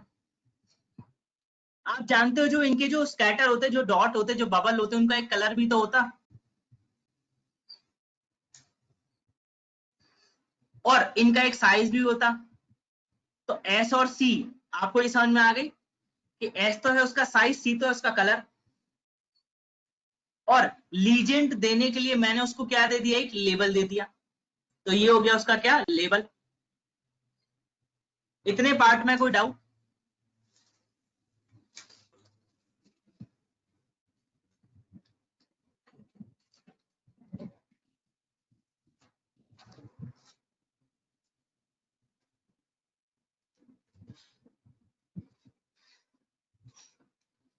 नाउ आपके पास चाहिए, आपको एक एक्स चाहिए और एक क्या चाहिए, वाई चाहिए, ठीक है। अब जरा यहां देखो, आपने कहा कि अगर मैं एक्स वाले में से, एक्स वाले में अगर मैं यहां पर 0 लिखूं, तो 0 मतलब मेरा वो वाला कॉलम आएगा, 0 वाला, जो कि क्या था, एनुअल इनकम, और यहां पे क्या आएगा, स्पेंडिंग स्कोर। उसके बेसिस पे, एनुअल इनकम और स्पेंडिंग स्कोर के बेसिस पे मैंने कहा मेरे को 0 वाला क्लस्टर फॉर्म करना है। कौन सा वाला क्लस्टर फॉर्म करना है, 0 वाला क्लस्टर फॉर्म करना है। बस ऐसे सेम सेकंड वाले क्लस्टर, थर्ड वाले क्लस्टर, फोर वाले क्लस्टर एंड फिफ्थ वाले cluster with respect to first 0 row, sorry 0 column and first column. जब मैंने इसको रन कराया तो जो मेरा आउटपुट आया वो कुछ ही आया। When I have run this, I got a syntax error. Okay, what is the syntax error? We will find. Okay, invalid syntax. Where invalid syntax? Let us check what is the invalid syntax down here.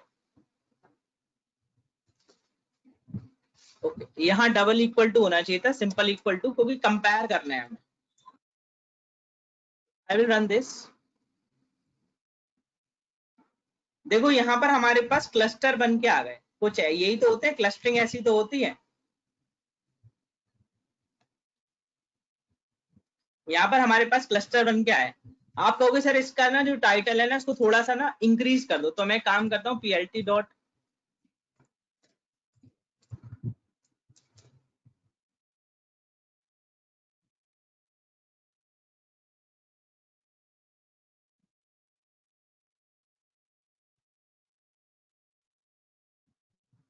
Plot को थोड़ा सा, okay okay,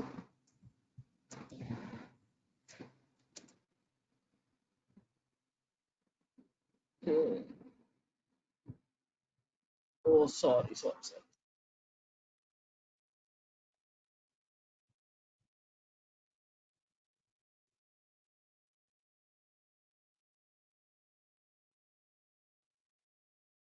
bye default. चलो इसका location देखूंगा मैं, इसको change कैसे कर सकते हैं, बिकॉज जरूरत नहीं पड़ी कभी चेंज करने की, बस स्ट्रिंग तो इस तरह से। व्हाट इज हैपनिंग, जैसे आपके पास डेटा ये आया, ठीक है, मैं काम करता हूँ, इस इमेज को कॉपी कर रहा हूँ और इस इमेज को paste, I think so notepad में कभी पेस्ट नहीं होती है image, I have not paste any image in notepad.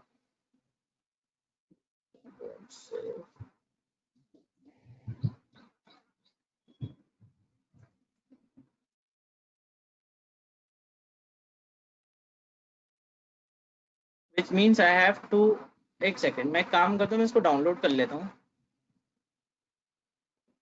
Save image as, just a second, desktop पे क्लस्टर,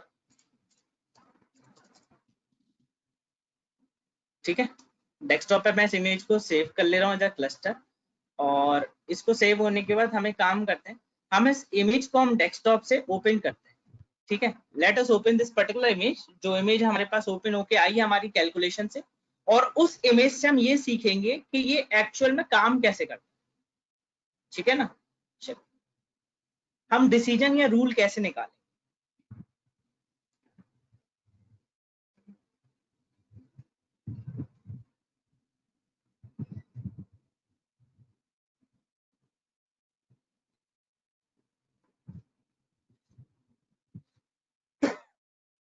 जैसा कि आप देख पा रहे होगे, शायद अब आपको क्लियर हो जाएगा, और अब क्लियर हो रहा है ये पर्टिकुलर फिगर। नाउ आपके पास क्या दे रखा है गाइस, आपके पास ये पॉइंट दे रखा है, एनुअल इनकम यहां पर है, स्पेंडिंग स्कोर आपका वाई में, ठीक है। मतलब ये वाला कौन सा कॉलम था, एक्स वाले के लिए फर्स्ट वाला कॉलम,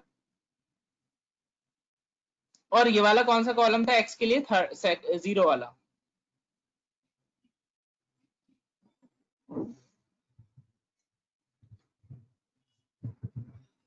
ठीक है, अब जरा यहां देखो, जो रेड वाले क्लस्टर है, ये रेड वाले क्लस्टर है जो, वो कैसे लोग हैं, जिनकी एनुअल इनकम तो है ही नहीं है पर स्पेंडिंग स्कोर काफी ज्यादा है।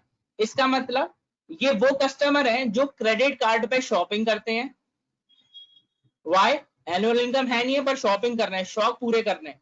इसका मतलब ये या तो ये तो क्रेडिट कार्ड की लिमिट भी पूरी नहीं कर पाते होंगे, ये तो वहां पे भी डिफॉल्टर होंगे। और ऐसे लोग बिजनेस में हमेशा, देखो बिजनेस में ऐसे ही लोग फायदा देते हैं। देखो मॉल को तो फायदा दे रहे हैं ना ये, पर क्रेडिट कार्ड इंडस्ट्री को तो लॉस मिल रहा है, बट मॉल को फायदा दे रहे हैं। तो हमने ये सेगमेंट करा कि ये इनसेंसिबल पर्संस की कैटेगरी होती है, कमाते कम है, खर्च ज्यादा करते हैं, बट हमारे लिए तो हाई इनकम और हाई रेवेन्यू जनरेशन के लिए है, तो हम इनको एक सिंगल कैटेगरी में बिलोंग कराएंगे। दूसरा, भाई इनकम कम है, खर्च कम करते हैं, मतलब केयरफुल पर्सन है, ठीक है। हम इनको टारगेट नहीं करने हैं, हमें इसको टारगेट नहीं करने हैं, ठीक है, हमें इनको टारगेट नहीं करने हैं। हमारा मॉल क्या करेगा, इसको टारगेट नहीं कराएगा। हमें क्या है, ब्लैक वाले देखो, ये ब्लैक वाला क्लस्टर, ब्लैक वाला क्लस्टर क्या है कि सर ब्लैक वाले में आप देख रहे होगे एनुअल इनकम तो हाई है पर खर्च कम करते हैं। तो हमारा ऑब्जेक्टिव क्या होगा कि इसको येलो, ब्लैक वाले सारे पॉइंट्स को कहां पे ले जाऊं, येलो वाली कैटेगरी में ले जाऊं। क्यों ले जाऊं, क्योंकि सर येलो वाली कैटेगरी ऐसी कैटेगरी है जो हाई अर्न करते हैं और हाई स्पेंड करते हैं। इसका मतलब ये हुआ हाई अर्निंग और हाई स्पेंडिंग। भाई यही मेरे लिए पोटेंशियल कस्टमर है। कौन से कस्टमर है ये येलो वाले मेरे लिए पोटेंशियल कस्टमर है। और जो ब्लू वाले हैं वो कैसे वाले कस्टमर हैं, वो एक्यूरेट कस्टमर है, जितना सही कमाते हैं सही खर्च भी करते हैं। बट मेरा ऑब्जेक्टिव है मैं इनको भी कुछ, इसमें से कुछ कस्टमर को जिनका एनुअल इनकम यहाँ पर लाई कर रहा है, इस वाले ब्लॉक को मैं कहां पे चेंज कर दूं, येलो वाले में। तो उसके अकॉर्डिंग क्या करूंगा, एक प्रोग्राम बनाऊंगा। मैं कहूंगा जो बंदे ब्लैक वाले और ब्लू वाले में आ रहे हैं हम उनको डिस्काउंट ज्यादा देते हैं ताकि वो ज्यादा शॉपिंग करें, ठीक है। जो रेड वाले में आ रहे हैं हम उनको प्रिवेंट करते हैं किससे, ताकि वो पहले वो कैश ऑन डिलीवरी रखें या वो किस पे रखें गाइस, कैश पेमेंट करें, कार्ड पे उनकी पेमेंट रोकते हैं। इन वालों के लिए ऑफर मीडियम, हमेशा मीडियम ही ऑफर रहते हैं भाई, क्योंकि पता है ना तो ये ज्यादा कुछ खरीदेंगे और इनको ऑफर देने का भी कोई मतलब नहीं है। फॉर एग्जाम्पल एक मिडिल क्लास पर्सन पता है कि उसको ये लेने हैं तो वो यही लेने जाएगा, ठीक है भाई। लो लो जो लो क्लास वाले होते हैं उनका मैं नहीं लूंगा, पर जो हाई क्लास वाले होते हैं भाई वो लेने कुछ जाते हैं और साथ में कुछ और भी लेके आ जाते हैं, तो वो ही तो आपके एक्चुअल मॉल का रेवेन्यू जनरेट कर रहे होते हैं। उसी के बेसिस पे हम क्या करते हैं, ये पूरा एनालिसिस अपना करते हैं कि कौन सा वाला कस्टमर मेरा क्या रहेगा। ये पॉइंट क्लियर हुआ कि कैसे हम क्लस्टर्स को देखते होंगे और क्लस्टर के बेसिस पे जो हमारे एनुअल इनकम स्पेंडिंग स्कोर है उसके बेसिस पे हम क्या निकालते हैं, अपने रिजल्ट्स निकालते हैं। This point is clear? Yes Saurabh.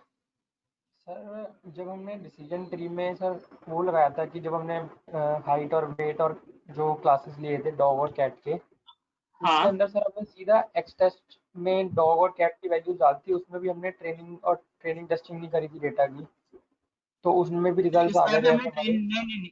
नहीं उसमें भी हमने ट्रेनिंग करी थी, बट उसमें जो देखो decision tree is a management technique, is a management technique or management methodology, ठीक है, which is a part of supervised machine learning rather than clustering is basically upon the segmentation. We actually are segmenting data upon the characteristics a person is showing. Same way में यार, simple सी बात है, अगर मैं आपसे कहूं कि आपको मेल, जैसे दो कैटेगरी है मेल और फीमेल, आपको उनको सेगमेंट करना है, तो आप उनके फीचर के बेसिस पे सेगमेंट करोगे, ठीक है। क्लस्टरिंग, अब अनसुपरवाइज मशीन में आपको पता है कि ये मेल होगा फीमेल होगा, अब क्लस्टरिंग में क्या करोगे, वो नहीं करोगे, आप क्या करोगे, क्लस्टरिंग में शायद वो मेल को फीमेल कंसीडर करते, फीमेल को मेल भी करते, क्यों, क्योंकि यहाँ पे मशीन का दिमाग चल रहा है, आपका नहीं चल रहा है, यही डिफरेंस होता है। और बताओ सर। या सर जैसे डिसीजन जो ट्री हमने जो मतलब बताया था, आपने बोला था कि एक टेक्निक होती है जो रूल हाँ जनरेट करती है हमारे लिए। तो हाँ, सर ये भले ही अनसुपरवाइज मशीन लर्निंग है, अगर हम इसके तो don't first of all don't compare decision tree with this particular thing. Decision tree is something different and clustering is something different. There we have a but sir finite अगर number of points. Yeah. Sir अगर मान लीजिए जैसे मतलब supervise machine learning में ही अगर हम हाँ, मतलब और कोई मॉडल के ऊपर मतलब रूल जनरेट करना चाहें, चाहे मतलब वो सर लॉजिस्टिक रिग्रेशन या कोई और हो, तो हम उसमें तो कर सकते हैं ना ये ना, चीज।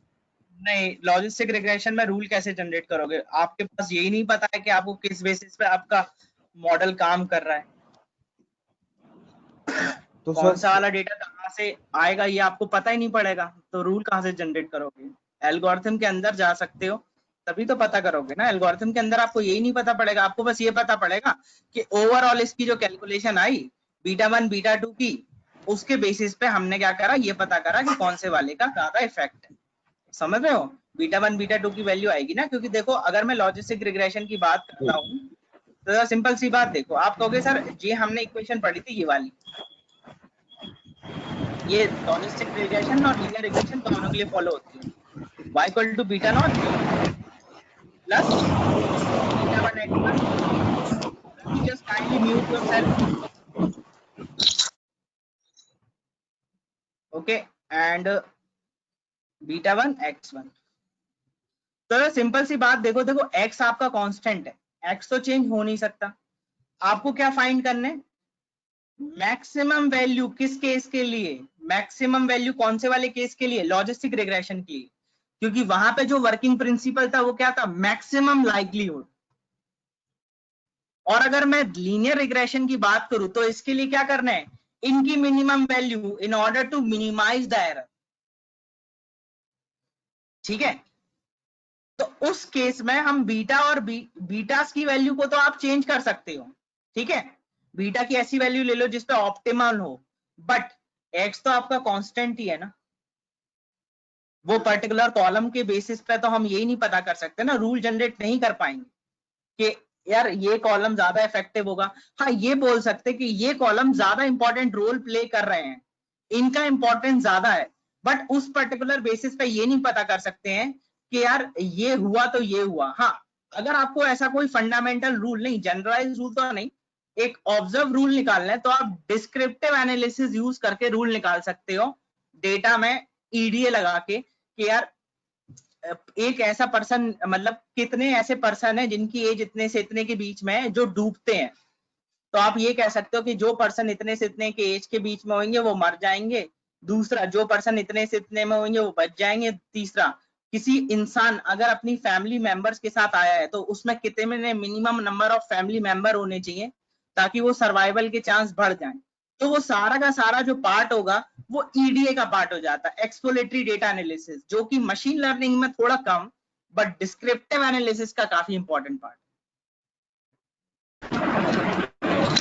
तो सर जो आपने मतलब कल एक ऐसा एग्जांपल दिया था कि या अगर मान लो आप किसी को मॉडल बना के देते हो एमएल का, तो हम 0 1 की फॉर्मेट में उसे आउटपुट देते हैं, बट उसे नहीं समझ आता कि 0 क्या है 1 क्या है। तो आपने कहा था मैंने कि ये जो हाँ, मैं ये कहा था कि हम मार्केटिंग टीम को अगर बताएंगे कि इस पर्टिकुलर मार्केट में ये सिनेरियो चल रहा है, ठीक है। दूसरी चीज, अब मार्केटिंग टीम को अगर मैं डिसीजन ट्री के साथ जाऊंगा, केवल डिसीजन ट्री के लिए वैलिड है वो चीज, क्योंकि वहां पे मेरे को ट्री जैसा आउटपुट दिख रहा है, बाकियों में मेरे को इंटरनल आउटपुट नहीं है, मेरे पास एक आउटपुट आता है weather a person will buy और नॉट बाय। ठीक है, तो ये यहाँ पे थोड़ा रेस्ट्रिक्शन हो जाता है।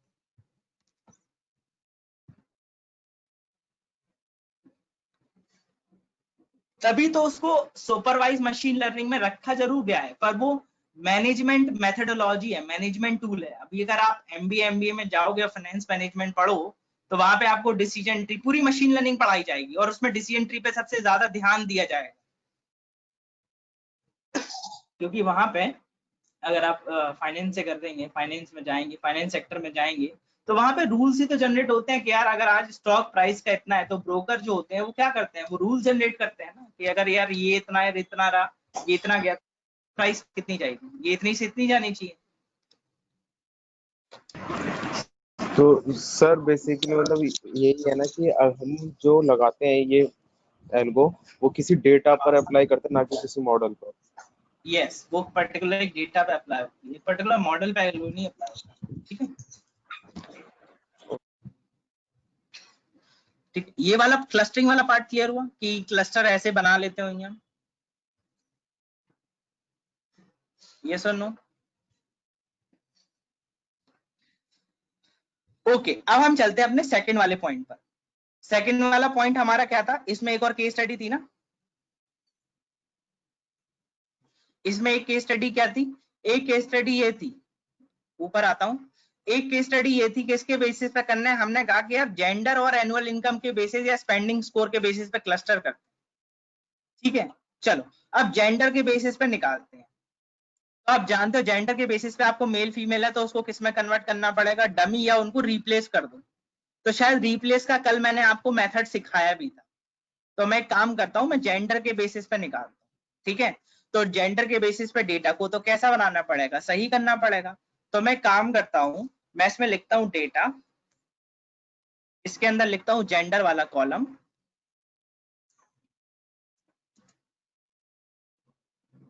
जेंडर वाला, एक second,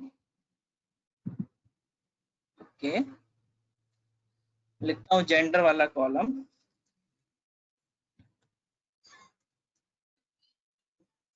equal to data dot label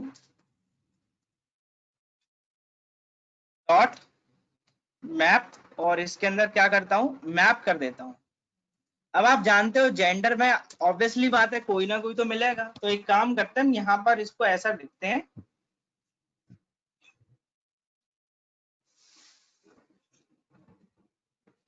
ये पार्ट लिया ये और ये। अब इसमें लेंगे जेंडर डॉट हेड कर लेते हैं ताकि दिख जाए कि मेल किस लिखा है, female. Okay, now male, male को मैं क्या करता हूं, मेल को लेबल करता हूं 1 के साथ, और फीमेल को लेबल करता हूं किसके साथ, 0 के साथ, और इसको रन कराता हूं। Okay, label is, I hope शायद capital, I don't think so. It is saying data frame don't have any label. Okay, why? Gender आएगा सर। क्या?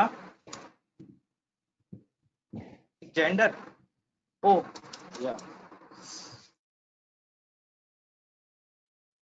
नहीं, जेंडर डायरेक्ट जेंडर तो नहीं आएगा, इसके अंदर जाएगा ना ये। सर डेटा डॉट जेंडर फिर मैप आएगा। हाँ, डेटा जेंडर ऐसे लिख लो, डेटा डॉट जेंडर लिख लो, डेटा डॉट जेंडर, और डेटा जेंडर में भी कोई फर्क थोड़ी होता है यार ज्यादा, फर्क थोड़ी होगा। एक सेकंड देख रहा हूँ मैं तरह से। सर लेबल नहीं आना चाहिए शायद।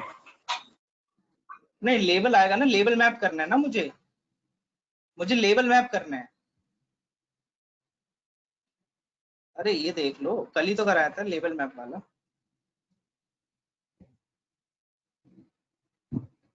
सर वो वहाँ सर लेवल कॉलम का नाम लेवल था, इसीलिए था सर वहाँ पे लेवल। हाँ हाँ सर वही कह रहा हूँ, वहाँ कॉलम का नाम लेबल था उसका। जेंडर मैप आएगा ना, जेंडर मैप, ये आ गया ना, उस पर्टिकुलर कॉलम को मैप करना है ना, तो जेंडर को मैप करना है। तो जेंडर मैप हो गया, जेंडर मैप कर दिया। अब इसको प्रिंट करा के देख लेते हैं जरा एक बार डेटा को। ये डेटा हो गया, इसको रन करा दिया। ओ शिट, मैंने कॉपी कर लिया था, नहीं करा था। कंट्रोल Z, सॉरी, मैंने पूरा डे वो डिस्टर्ब कर दिया एक्चुअली। ये नहीं करना था मुझे, पूरे डेटा को कॉपी करना था फिर नीचे पेस्ट करना था। ये कस्टमर, अब ये दूसरा वाला स्टेटमेंट है ना आपका, ये दूसरा वाला स्टेटमेंट आपका है, ये सेकंड वाले स्टेटमेंट की तरफ चल रहे हैं।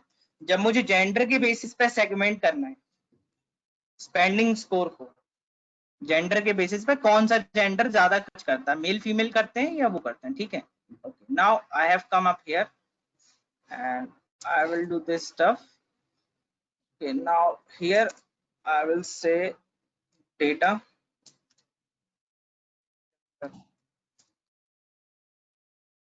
equal to data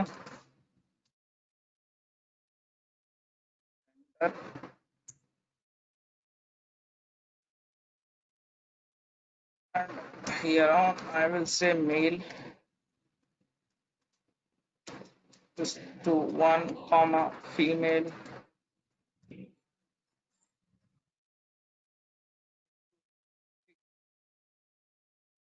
रन करा दिया। और ये जो वाला ये हमारा जो स्टेटमेंट है वो हमारा है ये वाला जेंडर वर्सेस स्पेंडिंग स्कोर, ये वाला स्टेटमेंट है।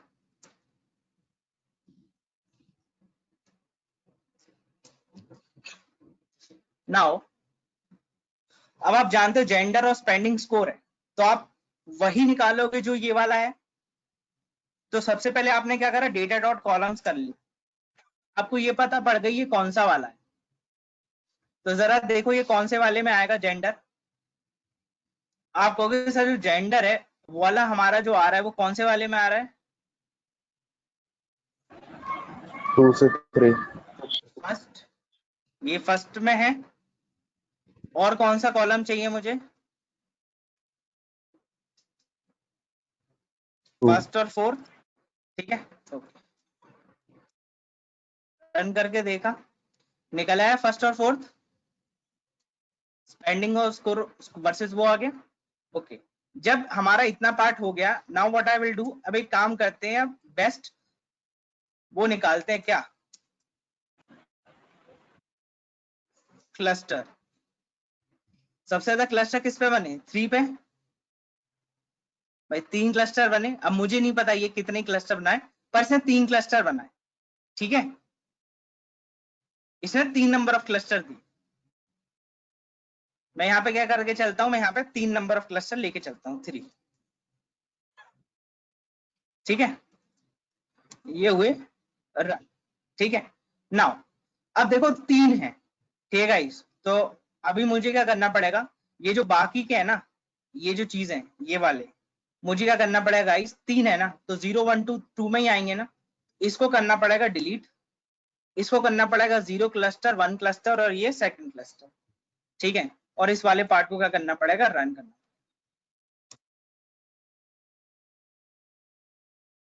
अब जरा यहाँ पे देखो इसने क्या करा, इनको क्लस्टर करा,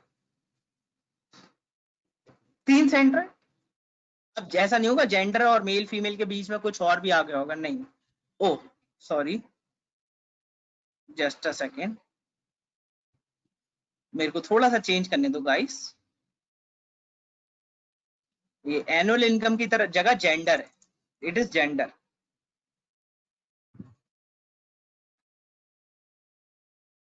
ये जेंडर है,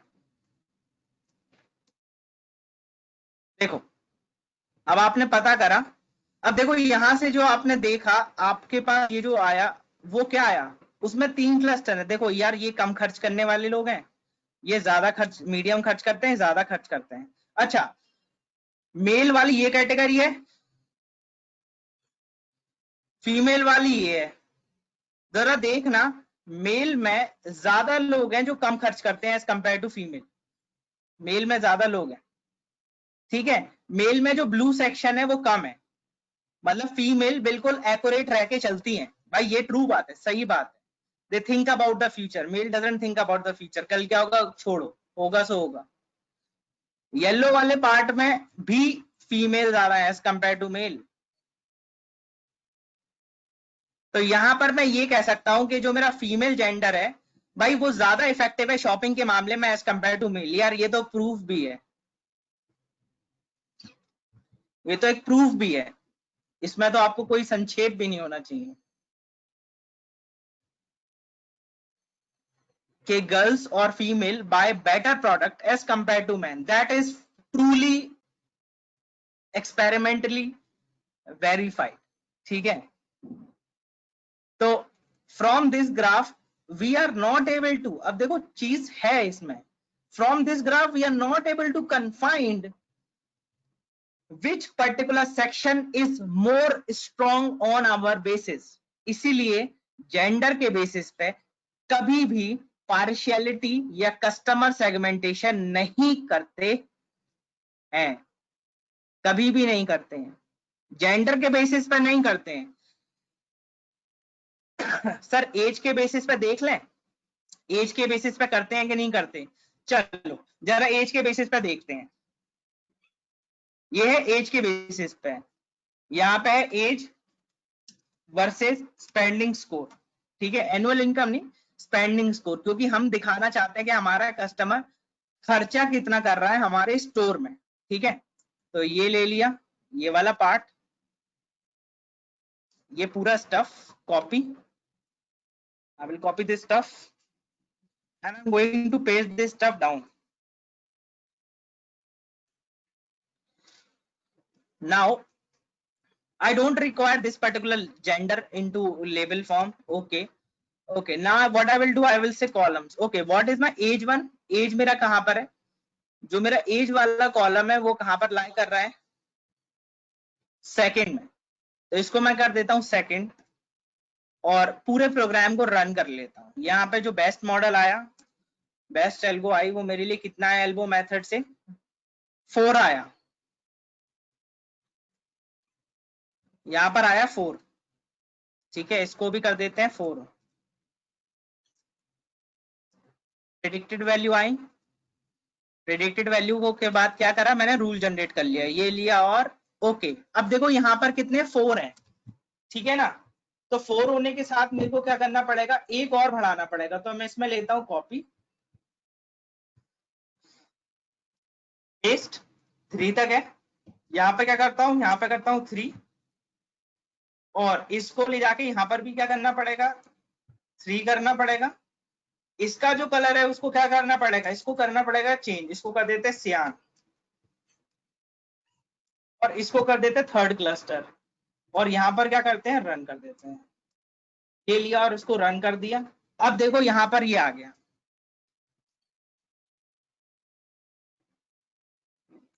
आपने ये पता करा कि सर जिनकी एज नियर अबाउट टू 40 होती है, ठीक है, वो सर सबसे ज्यादा खर्च करते हैं। मैं काम करता हूं, मैं इस ग्राफ को भी क्या करता हूं, मैं इस इमेज को भी बाहर सेव कर लेता हूं और उस इमेज को आप देख पाओगे। जस्ट अ सेकेंड, अगर इमेज सेव कर रहा हूं ना तो आपको बिल्कुल रियलिस्टिक चीजें होनी चाहिए, तो मैं यहाँ पे ना एज कर देता हूँ।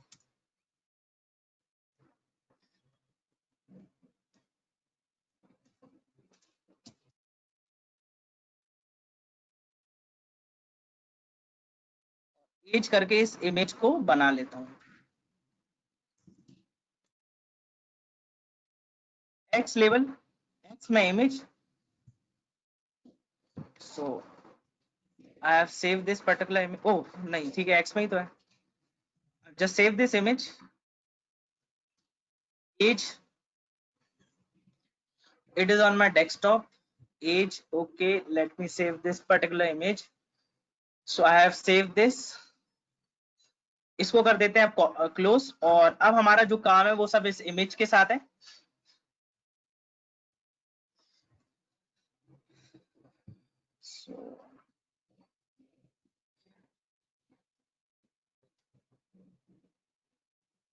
So यहाँ पे देख पा रहे होगे आप, ये एक डेटा आपके सामने आ गया और इस डेटा में जो इमेज है उसमें एज और स्पेंडिंग स्कोर के बेसिस पे निकाला है और एज और स्पेंडिंग स्कोर के बेसिस पे आपने जरा ध्यान से देख लो, आप एक बार बता दोगे कि सर जिनकी एज 40 तक है ना, मैक्सिमम मेजॉरिटी में वो सबसे ज्यादा खर्च करते हैं। मतलब मुझे अब उन्हीं कस्टमर को करना है जिनकी एज 40 में, बट आप कहोगे सर यह मेजॉरिटी ज्यादा है, तो भाई मेजॉरिटी ये कहलाती है कि भाई, और आप कहोगे सर मेजॉरिटी तो यहां भी है, अरे मेरे दोस्त पर ये भी तो देखो, ये जिनकी एज 30 से ज्यादा होती है 70 तक, वो थोड़ा कम खर्च करते हैं, बट फिर भी अगर ऑन ओवरऑल मेजॉरिटी देखूं तो जिनकी एज, हमारे पास यहाँ पर कैसे कस्टमर है, हमारे पास यहाँ पे गुड कस्टमर है, जिनको हम किस में बना सकते हैं, वेरी गुड कस्टमर में क्रिएट कर सकते हैं। इस बेसिस पे हम क्या करते हैं, अपने कस्टमर को सेगमेंट करते हैं। तो मैंने आपको देखो एक बेसिस पे सेगमेंट नहीं करा कि केवल एनुअल इनकम स्पेंडिंग स्कोर पे सेगमेंट करके दे दिया, नहीं, मैंने हर एक बेसिस पे आपको बताया रूल जनरेट करने का और सेगमेंट करने का प्रोसेस। आप अपने अकॉर्डिंग सेगमेंटेशन कर सकते हैं, अपने अकॉर्डिंग रूल्स दे सकते हैं। So this point is clear to all? Okay, तो आज इतना रखते हैं गाइस।